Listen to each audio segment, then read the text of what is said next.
j'insiste sur l'honorable que ce matin, nous allons partir d'ici en sachant qui est le principal responsable. On peut peut-être dire qu'il y a des responsabilités, mais qui est le principal responsable? Est-ce le ministère des Sports et l'Éducation physique? Est-ce la Fédération camerounaise de football? Ou alors les joueurs eux-mêmes? Je commencerai par dire que je suis déçu. Déçu par quoi? Je suis déçu et vraiment presque énervé par le président de la FECAFOOT et le président de la République. Parce que dès jeudi, après le match, le président de la République aurait pris ses responsabilités pour révoquer disgracier les combis. Et le président de la FECAFOOT aurait aussi pris ses responsabilités pour limoger le coach. C'est pour ça que je suis déçu. Je ne comprends pas comment ils n'ont pas pu faire ça. Il faut bien à un moment donné que certaines personnes payent. Le professeur Onanguini vient de dire que la mésentente entre la FECAFOOT et le ministère, finalement, qui a pris les décisions finales, qui a pris le contrôle de l'affaire? C'est le MINSEP. Vous avez vu, moi j'aurais voulu que vous l'invitassiez ici, le conseiller technique qui s'est trouvé un travail dans l'histoire de chef de délégation. Vous ne pouvez pas être conseiller technique des ministres et on dit que les Lions vont jouer. Mais c'est le chef de délégation. Son ministre. Oui, c'est ça justement l'entourloupe. C'est pour ça que j'aime bien utiliser depuis cette élimination une antithèse ou de l'oxymore. Ils ont réussi à leur échec. Ils ont réussi à leur échec. Puis ils l'ont bien préparé. Ils ont préparé cette élimination. Et là encore, je n'ai pas l'habitude de le citer abondamment. Depuis le match contre les États-Unis, comment les enfants arrivent à Johannesburg, vous leur faites faire 6 heures de route, alors qu'ils pouvaient dormir et prendre un avion 50 minutes maximum. Pourquoi vous faites ça? Parce que le ministère veut s'imposer comme chef de la délégation, alors qu'il n'en a pas la qualité ni les moyens.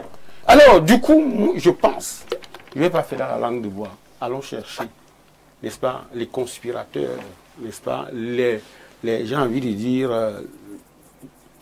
les raisons de cet échec, ou alors les coupables, n'est-ce pas, à la présidence de la République, au secrétariat général. La présidence de la République, au niveau du secrétariat général du service du Premier ministre, ils auraient pu arbitrer, n'est-ce pas, ces conflits plus ou moins ouverts entre le ministère et la FECAFOOT. Mais ils ont péché par l'arbitraire dans les arbitrages. Les autres, maintenant, il y a le ministère. Je ne sais pas si le ministère est hanté par les cimetières et les fantômes, mais on ne comprend pas comment, dans un pays comme le Cameroun, c'est pour ça que j'ai dit qu'il y a aussi un autre problème de cohérence. Le Cameroun a un problème de cohérence et des normes. Vous ne pouvez pas avoir, dans votre pays, un très grand footballeur qui connaît l'entraînement, qui connaît le football, qui est passé sous plusieurs entraîneurs, sélectionneurs.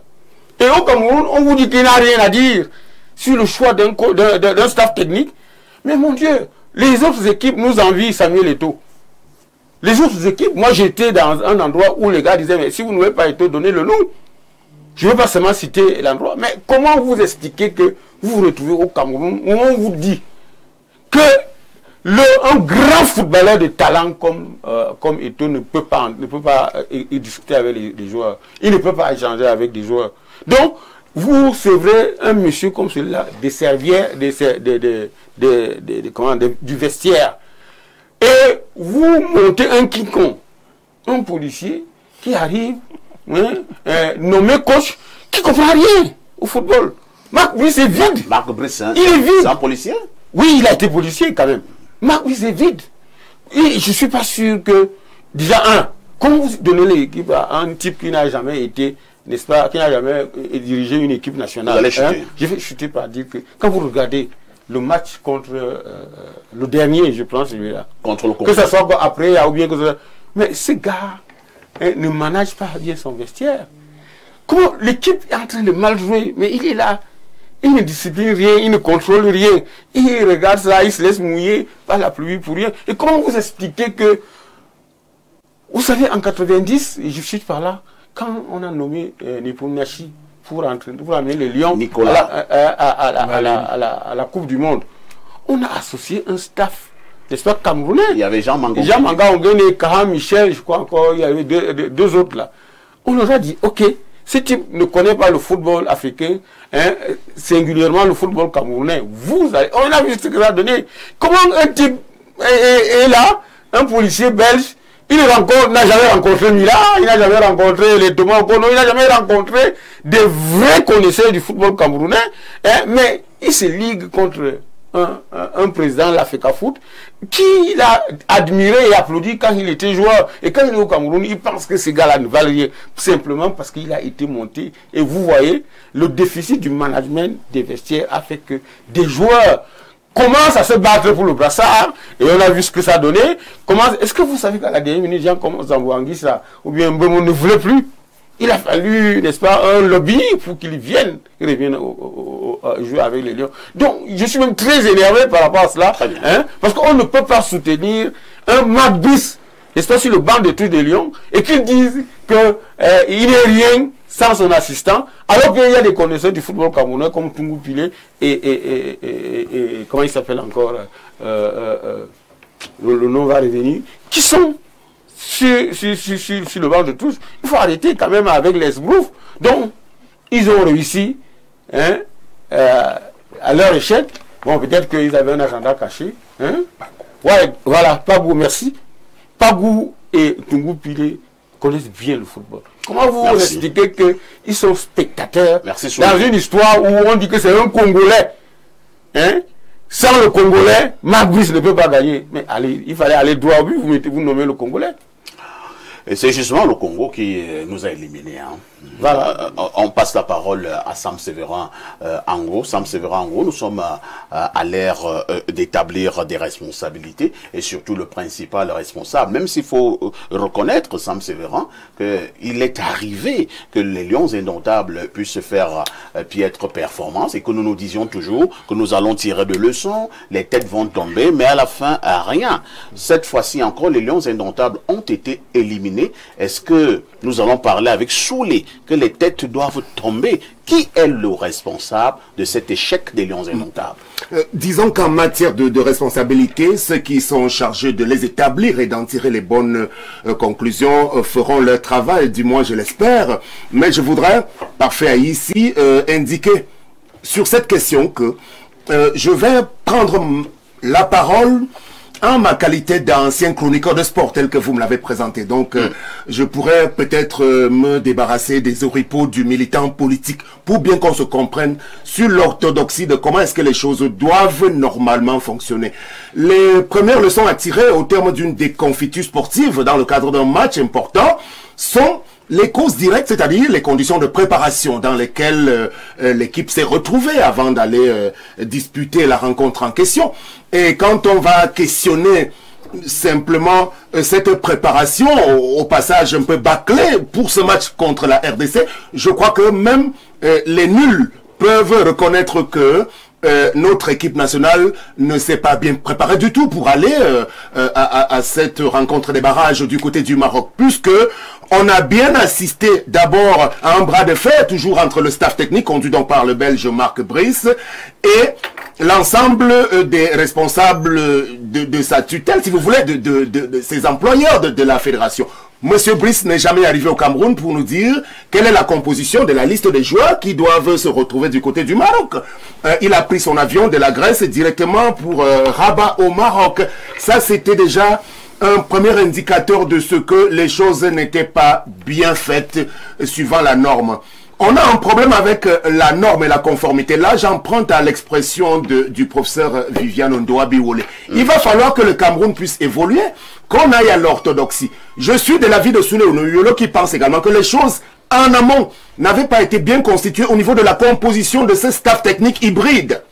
Parce qu'à l'époque, nous l'avions dit, parce qu'il a excipé le cas du secrétariat général des services du Premier ministre qui aurait dû, à l'époque, par exemple, demander à ce qu'on puisse déterminer véritablement de quelle responsabilité ou alors de quel côté est-ce que les décisions doivent se prendre. Quelle est l'entité essentielle entre la fédération de football et le ministère en charge des questions du sport, je parle du sport, pas en charge des questions de football essentiellement, est habilité à désigner les responsables du staff technique et administratif. Nous avons un staff technique et administratif qui a été rafistolé avec d'un côté des noms de personnalités qui ont été imposés par le MINSEP et de l'autre des noms de personnalités également qui ont été proposés par la Fédération de football. À l'arrivée, nous avons un très mauvais cocktail qui ne fonctionne pas véritablement et nous sommes uniques au monde dans cet attelage. On s'attendait à quoi? Depuis ces derniers temps, l'équipe nationale du Cameroun fonctionne un peu au forceps, c'est-à-dire que c'est à la limite, on se retrouve en train de gagner un match. Le professeur Ronan Guiné l'a rappelé tout à l'heure, nous n'étions pas en capacité d'aller à cette Coupe du Monde au vu de cet environnement. Mais je voulais quand même rappeler, pour essayer de revenir sur ce propos, pour dire que nous avions de la qualité. Dans cette équipe, l'effectif des joueurs que nous avons de nationalité camerounaise évoluant dans les championnats étrangers avait la latitude d'aller à cette Coupe du Monde si l'encadrement et le management étaient bons. Nous avons quand même le cas d'Mbemo qui est un des meilleurs en Angleterre. Monsieur Zambo Anguissa est un des meilleurs en Italie. Monsieur Dani Namasso, il joue en France également. Ils sont nombreux comme ça. On ne peut pas dire que c'est le Cameroun qui devait normalement manquer la première Coupe du Monde qui va se disputer avec 48 nations. Sachant que nous avons été les précurseurs au niveau du continent africain à permettre à ce que notre continent soit représenté admirablement à cette échéance-là. Donc aujourd'hui, à la question que vous posez, monsieur Parfait Aïssi. À qui la faute? Alors, la faute c'est d'abord aux joueurs qui ne se sont pas donnés essentiellement. Parce que n'oublions pas, Parfait Aïssi, lorsque l'État camerounais ces dernières années a toujours choisi de les traiter au biberon, ces joueurs de l'équipe du Cameroun qui viennent de ces grands clubs pour les grandes compétitions. Avant d'aller à une compétition, ils ont déjà emmagasiné une 50aine de millions chacun. Ils ont, en plus de ces montants colossaux qui sont dégagés à leur profit et pour leur famille, de grandes choses dont ils bénéficient au niveau du suivi de leur carrière. Donc ils ont d'abord intérêt, lorsqu'ils rentrent dans le terrain, sur un terrain de football, de faire en sorte qu'ils puissent produire le bon résultat. Surtout que le maillot vert, rouge, jaune, quand vous l'arborez, il est chargé de beaucoup de symboles. Les jeunes générations qui viennent aujourd'hui à la suite de quelques autres, de Roger Mila, Tokoto, Grégoire, Mbida et autres, Théophile Abega, doivent bien se rappeler que ce maillot des Lions indomptables a été magnifié par le passé. Donc, première responsabilité à leur niveau. Deuxième responsabilité, l'encadrement technique, je suis d'accord également. Parce que vous savez, vous arrivez en Belgique, vous traversez la rue, vous demandez à 2 ou 3 Belges, est-ce qu'ils connaissent Marc Brice? Ils ne le connaissent pas. Il est inconnu au bataillon. Véritablement, aujourd'hui. Donc, nous méritons d'avoir un entraîneur sélectionneur des Lions indomptables qui a le niveau de notre nation aujourd'hui. Moi, je ne veux même pas m'attarder sur son caractère un peu irrévérencieux vis-à-vis de la fédération et de son président.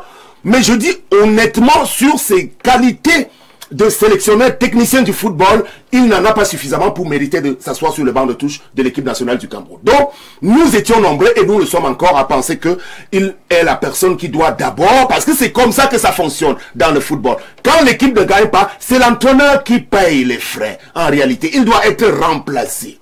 Maintenant, sur le bicéphalisme également au niveau de l'administration entre la fédération et le ministère, ces dernières années, on a assisté à quoi? Je veux dire ces derniers mois quand même, à une nette volonté quand même de la part des représentants de l'État de ne pas vouloir laisser la fédération qui est spécialiste de la question faire le job. Parfait, ici, chers téléspectateurs, on ne va rien inventer. Il y a un concept qui a existé, on a parlé de football aux footballeurs. Et nous avons la chance qu'au Cameroun, nous avons des anciens footballeurs. Moi, je citerai même le cas de Roger Albert Mila, qui ont su représenter cette discipline dans le monde entier. Et nous en sommes fiers jusqu'à ce jour. Il faut leur laisser le choix de conduire les affaires de leur football. En réalité, les politiques ont beaucoup trop de choses à faire dont ils devraient s'occuper aujourd'hui. Donc, suivant les textes organiques, Et suivant l'orthodoxie internationale, ce sont les associations de football qui sont responsables de la gestion des équipes nationales. Ça n'a pas donc été le cas. Depuis quelque temps d'ailleurs, vous avez observé, le président de l'Africafoot s'est mis en marge de tout ce qui concerne la sélection nationale de football. Dans ces derniers temps, que ce soit même au niveau des décaissements de l'argent public destiné au financement de cette équipe nationale, ça relève de la compétence exclusive désormais des pouvoirs publics. Mais en réalité, l'argent de la fédération sert de temps en temps à rattraper certaines choses. Donc pour l'instant, il faut aller questionner cet attelage-là. C'est par rapport à cela que nous avons eu le résultat que nous avons. Mais c'est peut être une chance également. Tout à l'heure, peut-être, vous reviendrez et on vous dira ce qui peut être fait pour qu'on essaie de recadrer la situation. Merci. Abel Elimbi Lobé. Première question. Doit-on absolument, et dans les plus brefs délais, limoger le coach Marc Brice? Deuxième préoccupation. Abel, n'avez-vous pas l'impression qu'à un moment donné, un moment fondamental, notre football et surtout notre équipe nationale, Fagnon, a été politisée? Il y a très longtemps que le régime du RDPC a cru qu'il pouvait se servir des succès de football qu'il n'avait d'ailleurs pas bâti. Parce qu'il a hérité du football développé sous le régime du président Ahidjo. Et on a surfé là-dessus abusivement. On a effectivement politisé ça, c'était devenu un exutoire. D'où les passions qu'une affaire aussi banale que le football déchaîne. À l'entrée de Douala là-bas, il y a une route qui depuis 11 ans n'est pas terminée, ce n'est pas goudronné, c'est un chaos extraordinaire qui fait que pour partir de Douala à Yaoundé, vous mettez 7 heures de temps. Ça ne déchaîne aucune passion. Ça ne préoccupe pas les sous, les angos. Ce n'est pas un problème pour eux. Leur problème, c'est le football. Il y a un boulevard qui devait partir de Yaoundé à Douala qui s'est arrêté à Boumiébel depuis plus de 5 ans. Ça ne déchaîne aucune passion. De l'argent a été mis dedans, perdu. Ça n'intéresse pas tout ce qui nous pourrit la tête avec les histoires de football. On ne développe pas un pays avec le football. Le football profite seulement de ce que les autres secteurs qui produisent ont pu produire. Quelle est cette déformation de règlement, ce dérèglement cognitif ici? Si vous organisez une émission ici, vous mettez Souli, vous mettez Ango, vous mettez Tolo, vous mettez je ne sais pas qui, ils n'en finiront pas même après 10 heures d'émission. On va vous expliquer qu'on a pris un policier Mangbis que ne connaît personne. Qui connaissait Pierre, comment il s'appelle? Le chante. Non, le petit français qui a formé le roi. Il était entraîneur où? On l'a pas pris. Si vous avez, j'ai entendu sous le dire ici qu'il y a des connaisseurs du football. Mais si vous avez des connaisseurs du football camerounais, enlevez les autres, mettez-les. Pourquoi vous allez vous-même, vous prenez vos avions, même si on vous donne cette équipe nationale, vous allez prendre l'avion ici pour aller chercher les sélectionneurs étrangers. Vous n'allez pas dire qu'il y a les connaisseurs du football national, donnons-le. On a mis notre propre compatriote, ancien joueur, connaisseur du football. Vous l'avez attaqué sur tous les plans. Il y avait les pour, il y avait les contre. Pourquoi ça nous... Qu'est-ce qu'il y a dedans? Il y a une seule chose là-dedans. C'est quoi? L'argent. Ah bon? Ils se battent pour l'argent. Tu les vois tous là. C'est l'argent qui les rend comme ça. Mais je rappelle, peut-être que je suis l'un des plus aînés ici, avec peut-être sous les mains, comme lui, les partisans. C'est les gens qui tirent à gauche. Tu es mon petit frère, Elimbi. Oui, hein? Tu es mon petit frère. Ah bon, hein? Comment? Bon, donc toi et moi, nous sommes parmi les plus vieux. Mais ce que je sais, c'est que Tony Mbok, ancien ministre des qui Sports, a commencé, qui a créé même cette équipe nationale, si je ne me trompe pas, qui a donné ce nom Lion indomptable, qui a été ministre des Sports, il n'était pas un footballeur. les premiers dirigeants de la Fédération camerounaise de football qui ont amené ce football là où vous tous vous venez à essayer d'en tirer profit aujourd'hui. Aucun n'était un footballeur. Aucun n'était footballeur. Quand je regarde d'autres pays, je ne suis pas très informé sur les affaires. C'est vous qui allez me dire. Pelé était président de la Fédération brésilienne de football.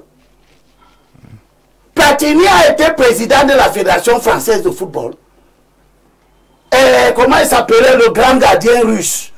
Yachine. Et consort. Qui vous a dit que le management du football doit être l'affaire des footballeurs? Les footballeurs, c'est des joueurs. Ils ont leur talent sur leurs pieds. Laissez-les jouer au football. Laissez ceux qui savent organiser faire. Vous tous, quand il n'y avait pas l'argent dans le football, on a laissé les gens qui ne sont pas footballeurs organiser. Et ils organisaient, ça marchait. Vraiment, si j'étais à la place de Paul Biya, j'aurais dissous la Fédération camerounaise de football. Oh là là. On l'a dissous. Vous rentrez chez vous, chacun s'occuper un peu de ses affaires. Il y aura toujours un ministère de la jeunesse, du sport et patati et patata. Vous n'allez pas supprimer ça. Et l'équipe nationale, il faut nous dire à qui elle appartient. Si elle appartient à l'État du Cameroun, laissez l'État du Cameroun gérer son équipe nationale. La fédération est l'émanation des entités privées, qui sont les clubs, qui ne marchent pas bien. Je ne vois pas le championnat du Cameroun parmi les meilleurs d'Afrique aujourd'hui. Personne n'en parle. Mais quand la fédération camerounaise et le gouvernement ont fait de sport de l'équipe nationale une grande équipe africaine, on avait le Tonnerre, le Canon, le Port Caïman qui étaient des grands clubs de football et qui gagnaient à l'étranger. Aujourd'hui, pendant que vous vous déchirez sur l'équipe nationale pour chacun avoir son morceau, aucun club camerounais ne gagne à l'étranger. Aucun. Canon a disparu, ça ne vous dérange pas. Tonnerre a disparu, ça ne vous dérange pas. Les joueurs ne partent plus des clubs qui devraient être leur vivier pour aller à l'équipe nationale. Vous allez ramasser les gens partout dans le monde qui sont partis dans le monde par eux-mêmes, par leur voix, par leur canon. Vous allez en Azerbaïdjan, vous irez même en Indonésie bientôt. Pourquoi pas en Papouasie, Nouvelle-Guinée, chercher les joueurs? Parce que vous êtes incapable de faire fonctionner le championnat national, qui devrait être l'endroit où on prend les joueurs pour former les équipes. Tous les dimanches, les affaires de football. Chuter alors, vous laissez ça. Mais ce n'est pas toi qui dirige l'équipe. C'est pas toi qui dirige l'émission. Non, c'est pas toi qui dirige l'émission. Aujourd'hui, tu es ici. Depuis lundi, je t'entends parler du football. Tu insultes les ministres. Tu fais ceci, tu expliques la débâcle. Sauf que, pas là pour vous attaquer aux gens. Sauf que, vous adressez votre spectateur. Sauf que, vous comprenez? Sauf que, tu penses que ici aussi, ça devait être un terreau pour entretenir un des autres. Si on te donne l'équipe nationale du football, tout le monde va te critiquer. Tu ne feras rien d'autre que être dans la tourmente. Vous êtes plus passionné que tout le monde. Donc c'est ça, moi je suis passionné par l'énergie que vous dépensez. C'est vous qui déployez beaucoup qui ne nous sert absolument pas à grand chose. Voilà. Laissez le ministre de Paul Biya là où il est. Paul Biya l'enlèvera le jour où il voudra. Paul Biya n'a pas désigné le président de la fédération. C'est vous qui l'avez désigné dans vos acrobaties, etc. Vous voulez utiliser Eto, et je termine avec ce conseil à Eto. Eto, tu as construit ta notoriété. Tous ces gens qui bavardent n'étaient pas là. Ne laisse pas que ces gens t'utilisent pour régler leurs comptes politiques avec X ou Y. C'est compris. Occupe-toi du football, des clubs. D'accord. Laisse l'équipe nationale à celui qui est le propriétaire de l'équipe nationale, qui est le gouvernement. Voilà. Merci.